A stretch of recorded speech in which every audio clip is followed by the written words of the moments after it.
ബാക്കി 19 സീറ്റുകൾ. ആ 19 സീറ്റുകളിലും നമ്മുടെ സ്ഥാനാർത്ഥികൾ ജയിക്കണം. അപ്പോ ഞാൻ വാക്കുകൾ ചുരുക്കുകയാണ്. ശ്രീ രാഹുൽ ഗാന്ധിക്ക് വലിയ ഭൂരിപക്ഷത്തോടെ നിങ്ങൾ വോട്ടുകൾ നൽകി ലക്ഷങ്ങളുടെ ഭൂരിപക്ഷത്തിൽ അദ്ദേഹത്തെ വിജയിപ്പിക്കണം എന്ന് മാത്രം പറഞ്ഞുകൊണ്ട് ഞാൻ വാക്കുകൾ ചുരുക്കുന്നു. ഏവർക്കും നന്ദി, നമസ്കാരം. പ്രിയപ്പെട്ടവരെ, 21ാം നൂറ്റാണ്ടിലേക്ക് ഇന്ത്യയെ കൈപിടിച്ചുയർത്താൻ സ്വപ്നം കണ്ട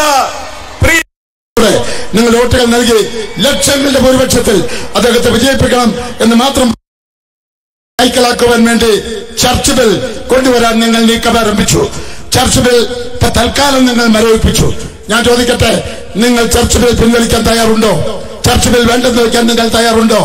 ഇവിടെ ഞങ്ങൾക്ക് ഇതുപോലുള്ള കാര്യങ്ങൾ അറിയണം. ഈ കാര്യങ്ങളൊക്കെ ചർച്ച ചെയ്യുന്ന ഒരു തെരഞ്ഞെടുപ്പാണ് ഈ വരുന്ന തെരഞ്ഞെടുപ്പ് എന്ന് മാത്രം ഞാൻ സൂചിപ്പിക്കട്ടെ. ഞാൻ വാക്കുകൾ ചുരുക്കുകയാണ്. രാഹുൽ ഗാന്ധി ഇവിടെ വിജയിക്കുമ്പോൾ ബാക്കി 19 സീറ്റുകൾ. ആ 19 സീറ്റുകളിലും നമ്മുടെ സ്ഥാനാർത്ഥികൾ ജയിക്കണം. അപ്പോ ഞാൻ വാക്കുകൾ ചുരുക്കുകയാണ്. ശ്രീ രാഹുൽ ഗാന്ധിക്ക് വലിയ ഭൂരിപക്ഷത്തോടെ നിങ്ങൾ വോട്ടുകൾ നൽകി ലക്ഷങ്ങളുടെ ഭൂരിപക്ഷത്തിൽ അദ്ദേഹത്തെ വിജയിപ്പിക്കണം എന്ന് മാത്രം പറഞ്ഞുകൊണ്ട് ഞാൻ വാക്കുകൾ ചുരുക്കുന്നു. ഏവർക്കും നന്ദി, നമസ്കാരം. പ്രിയപ്പെട്ടവരെ, 21ാം നൂറ്റാണ്ടിലേക്ക് ഇന്ത്യയെ കൈപിടിച്ചുയർത്താൻ സ്വപ്നം കണ്ട പ്രിയപ്പെട്ട നേതാവ് രാജീവ് ഗാന്ധിയുടെ പ്രിയപുത്രൻ ശ്രീ രാഹുൽ ഗാന്ധി 21ാം നൂറ്റാണ്ടിലേക്ക് ഇന്ത്യയെ കൈപിടിച്ചുയർത്താൻ പ്രയാണം നടത്തിയ പ്രിയപ്പെട്ട നേതാവ് രാജീവ് ഗാന്ധിയുടെ പ്രിയപുത്രൻ രാഹുൽ ഗാന്ധി തന്റെ പ്രിയപ്പെട്ട പിതാവിന്റെ ചിതാഭസ്മം നിമഞ്ജനം ചെയ്ത തെക്കൻ കാശിയിലെ പാപനാശിനിയിൽ അവിടെ ക്ഷേത്രത്തിൽ ദർശനം നടത്തിയതിനു ശേഷം ഇതാ ടിപ്പു സുൽത്താന്റെ മണ്ണിലേക്ക് കാലെടുത്ത് വയ്ക്കുന്നു. പ്രിയപ്പെട്ടവരെ, മതേതര ഇന്ത്യയുടെ രാജകുമാരൻ, ജനാധിപത്യ ഇന്ത്യയുടെ കാവൽക്കാരൻ ശ്രീ രാഹുൽ ഗാന്ധി ഇതാ ഈ മണ്ണിലേക്ക്, ബത്തേരിയുടെ മണ്ണിലേക്ക് ഇതാ കടന്നു വരുന്നു. ആശീർവദിക്കണമേ, അനുഗ്രഹിക്കണമേ.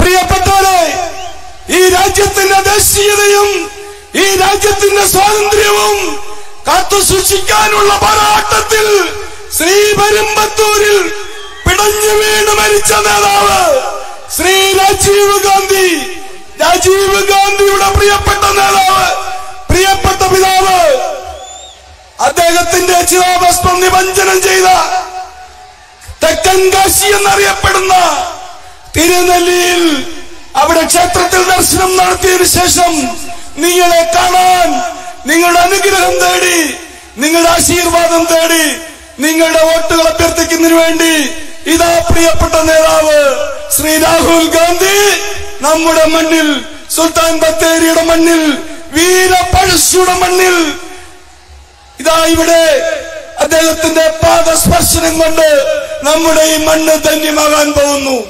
കടക്കണിയിലായ വയനാട്ടിലെ കർഷകനെ രക്ഷിക്കാൻ, ആത്മഹത്യാ മുനമ്പിലെത്തി നിൽക്കുന്ന വയനാട്ടിലെ കർഷകനെ രക്ഷിക്കാൻ, വിദ്യാഭ്യാസ ലോൺ എടുത്ത് ആത്മഹത്യ ചെയ്യേണ്ടി വന്ന വിദ്യാർത്ഥി സമൂഹത്തെ രക്ഷിക്കാൻ, പാവപ്പെട്ട ഗോത്രവർഗക്കാരെ രക്ഷിക്കാൻ, സമൂഹത്തിന്റെ അടിത്തട്ടിൽ കിടക്കുന്ന പാവപ്പെട്ടവരെ കൈപിടിച്ചുയർത്താൻ പ്രിയപ്പെട്ട രാഹുൽ ഗാന്ധി ഇതാ കടന്നു വരുന്നു.